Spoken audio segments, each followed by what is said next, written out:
Hello, my name is Shush. You guys might know me from my Twitch channel that I've been streaming on recently, ShushWow. Can be found in the description.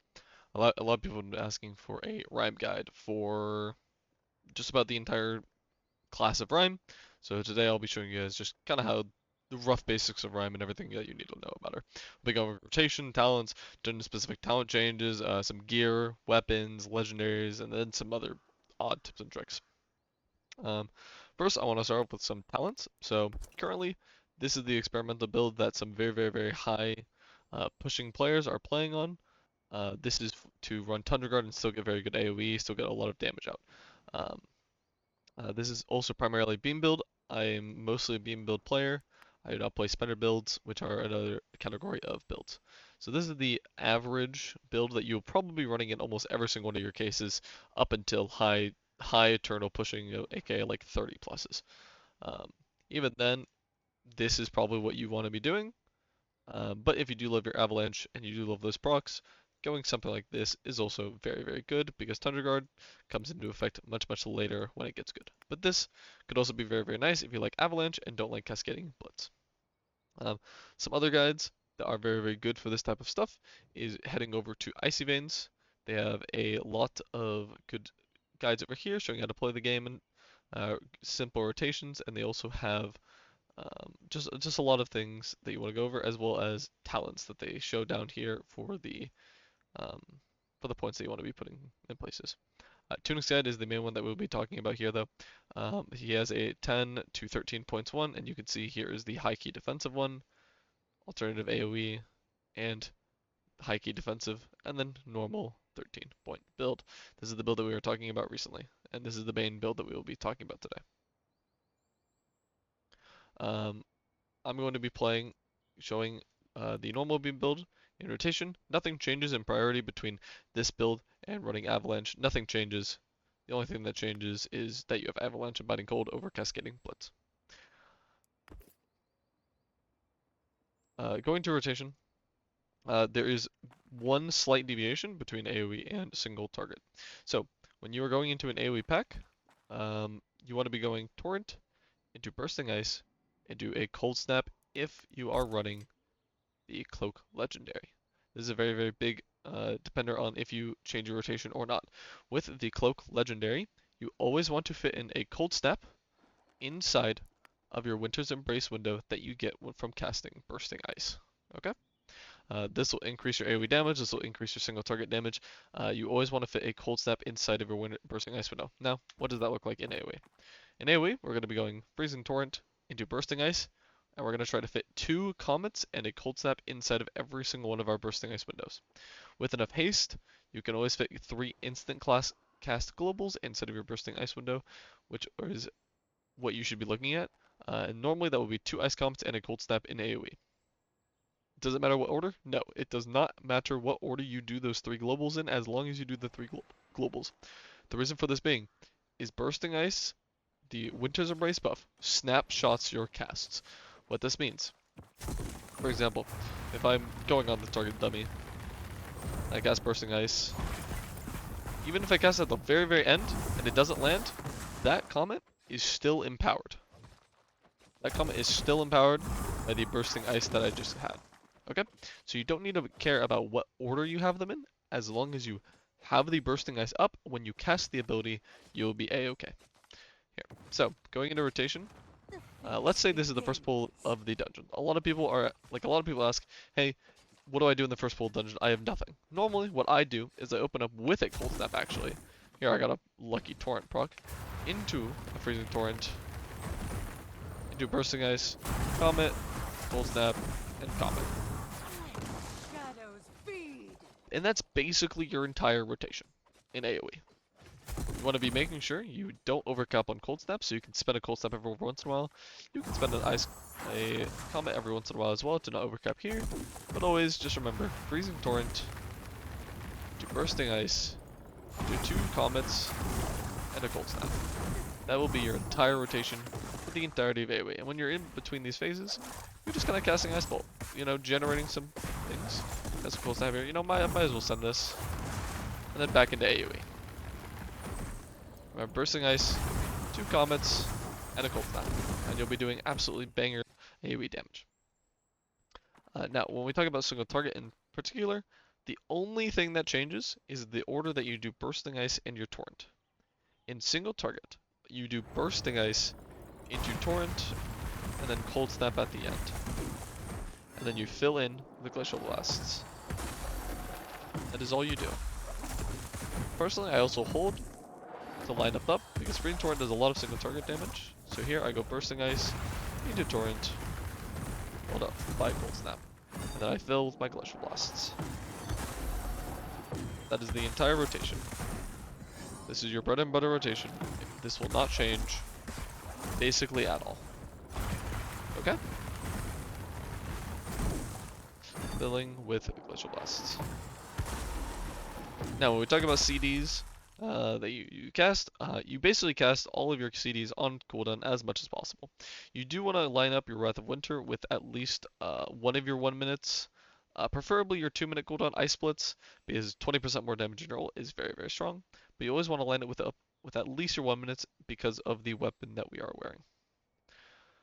But that's pretty much the basics for AoE and single target for the BM build specifically. Now we're going to be talking about gear really quickly. Talking about gear, early on you're going to prioritize sets over gems, and then later on you're going to prioritize your gems over your sets. Okay, so starting out, it is sets a higher priority than gems.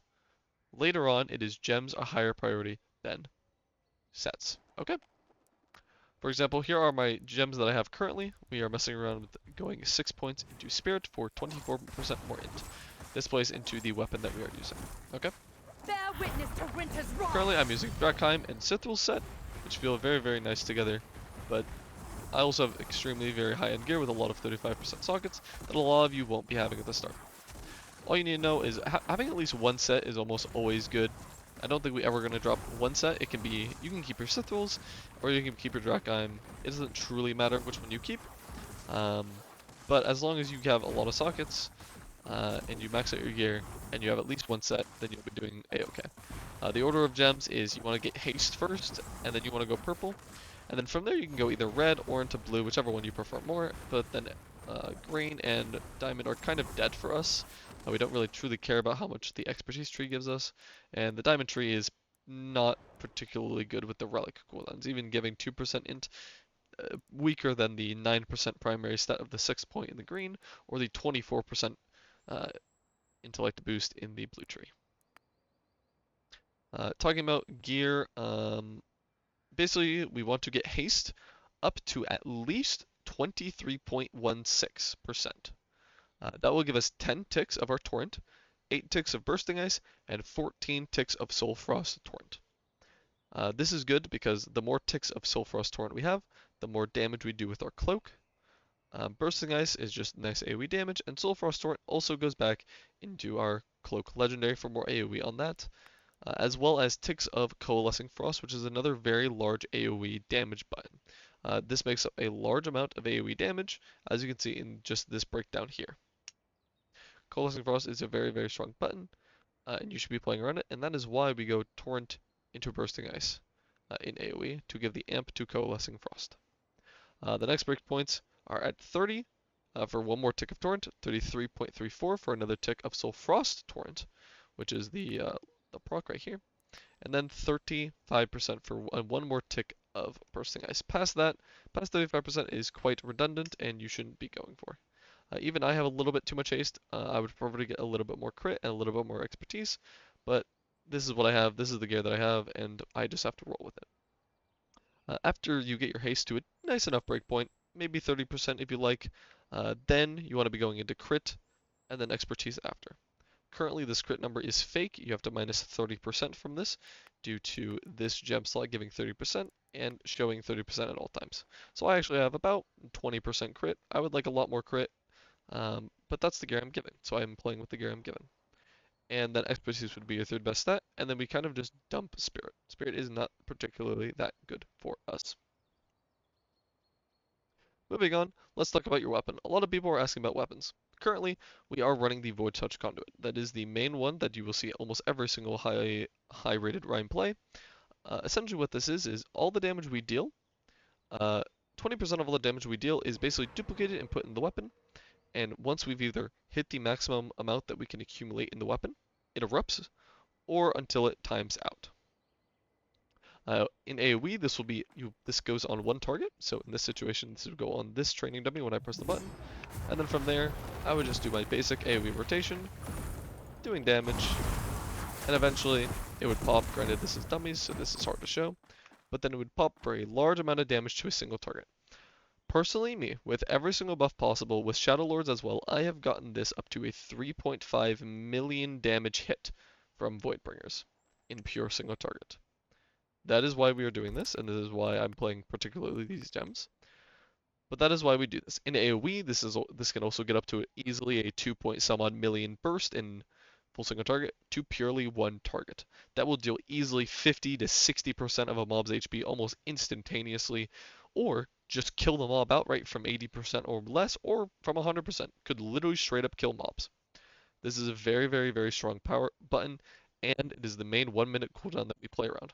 That is another reason why we want to have it at least up with when we press Ice Splits or when we press Wrath of Winter, because the percent damage increases from Ice Splits and from Wrath of Winter increase the total amount of damage that our Voidbringers can store inside of it.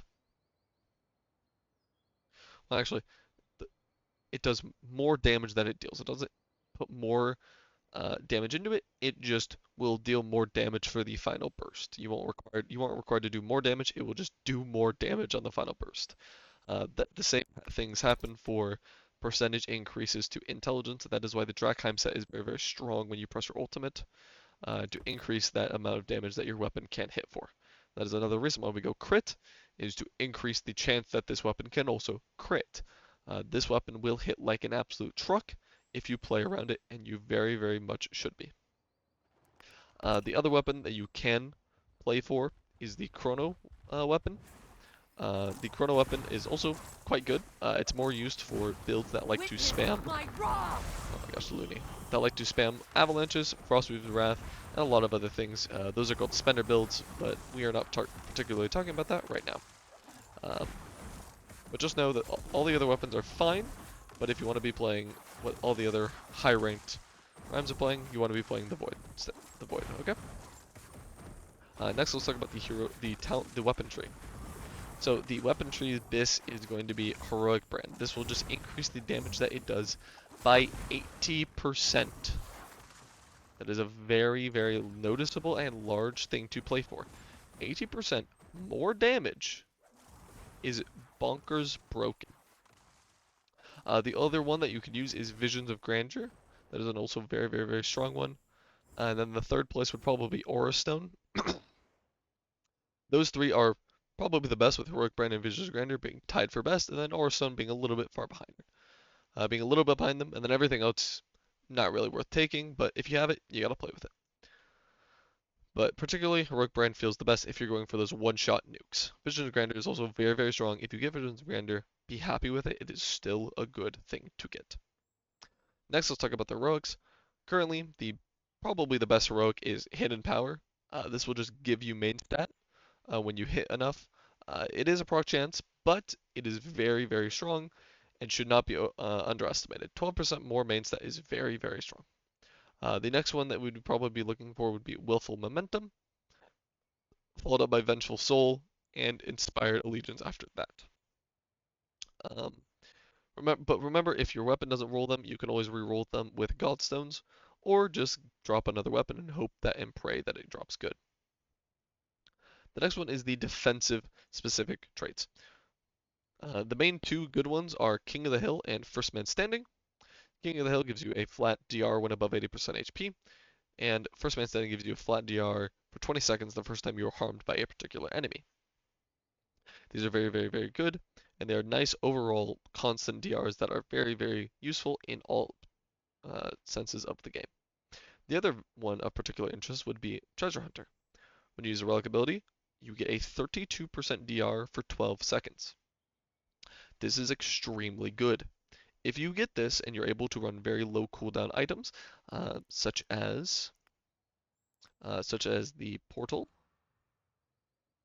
Portal being a 2-minute cooldown, possibly even Drums being also a 2-minute cooldown, or even Mass Spell and Drums. Any of these are very, very, very strong things to have with the Treasure Hunter Relic. Low cooldowns, this already gives you a DR, and pressing it again will give you another 35% DR. So this will be a super DR for you. Mass Spell giving you a DR, Drums and Portals also being kind of weird situational ones, but also being a 35% DR, personal DR is very strong and should not be underestimated. It's a bit worse if you're forced to run something like a Res, a Shadow, or a Chicken. It could be very, very hard for you to use these, but it is still a very, very strong node and should not be underestimated. Okay. Next, let's talk about legendaries now that we're back on this page. So, looking at the 3 legendaries, first I've already talked a lot about the Frostworm Spite. It increases beam build AoE, it increases how much it's able to dish out in an AoE situation, and it increases its single target, which is very, very good, very all-rounder cloak, and should be played every single time you are able to run the beam build. The other legendary that is of note is the Feat. Your bursting ice lasts 2 seconds longer. Now, this doesn't seem too strong, but this also extends your winter's ice, winter's embrace window by 2 seconds as well. Why is this good? 20% more damage for another 2 seconds is very, very strong. In single target, this is actually a better legendary than the cloak. This is a better legendary in pure single target than the cloak. Having 2 more seconds of 20% damage is very, very strong. It is very good in spender builds, allowing you to get it 4, maybe even 5 globals off inside of your Bursting Ice Winter's Embrace window. These are a good legendary. You should not feel bad if you get them, and they're totally fun to play around. You can get up to 30s. You can get up to 30s with this one. It is totally fine. Next is the neck. Now, this one is still a legendary. Legendaries are still good. This has good stats, high expertise, low crit, very, very good stats, but is the worst effect out of all of them, only giving us more spirit refunds. Do we care particularly about spirit refunds? Not really. Spirit refunds are quite useless for us at the moment in beam build, but this could see use in any of the builds. It's just an all-rounder thing. It doesn't change anything. It doesn't make anything better. It just makes you as a person, as a character, a little bit better. More spenders equals more damage, none overall. That was almost everything. We talked about gems, we talked about legendaries, we talked about build. I think the last thing to talk about would be talking about maybe dungeons. Some little particular tricks here and there for some dungeons. For example, in Wormheart and in Sithril's Fall, there are spellbound golems that will put swirlies under your feet that will one-shot at higher levels and knock you up to cancel your casts. You need to be conscious of when they cast their spells of the circle to then be safe to cast Torrent. Having your Torrent cancelled is very, very bad in this build, and you need to be conscious of those in these dungeons. Another thing of note is um, in Wraithtide, actually going back down to the dungeons, Wraithtide's Vault, a very, very, very strong thing. If you're progressing this dungeon at any Eternal champion and you're having difficulty living, Thundra Guard is an extremely strong talent to pick up in Wraithtide, most evidently. The second boss, the coin boss, has about an 8-second damage phase. And that makes your wall 8 seconds, as well as you heal for the damage you deal. If you get a Sulfurous Torrent proc, going into the damage amp, or the damage phase of Wraithtide, you can almost not die unless you are forcefully moved. It is extremely strong, and I highly, highly, highly recommend taking this node in this dungeon in particular if you are struggling on the second boss. Everything else is basically all good. You can run these builds and everything. Another thing of note would be maybe Stormwatch. Would be another nice Tundra Guard one if you're having difficulty living on the last boss. This could also be a wonderful node to pick up. This was recorded on the 29th of October, the day before the patch, but none of the things talked about in this video have been touched at all in the patch notes. So, that's about all. If you have any more questions, you guys can come over to my Twitch channel, twitch.tv/shushwow. I enjoy answering questions all the time. If you guys have any questions, you could hop on over, ask me a quick question. I'll try to help you as much as I can. All right. Thank you. I hope you guys have a wonderful time playing Rime, and I wish you the best of luck in your pushing for rating. Have a wonderful night, everyone, and have a good vibes. Have a good vibes. That's a horrible saying.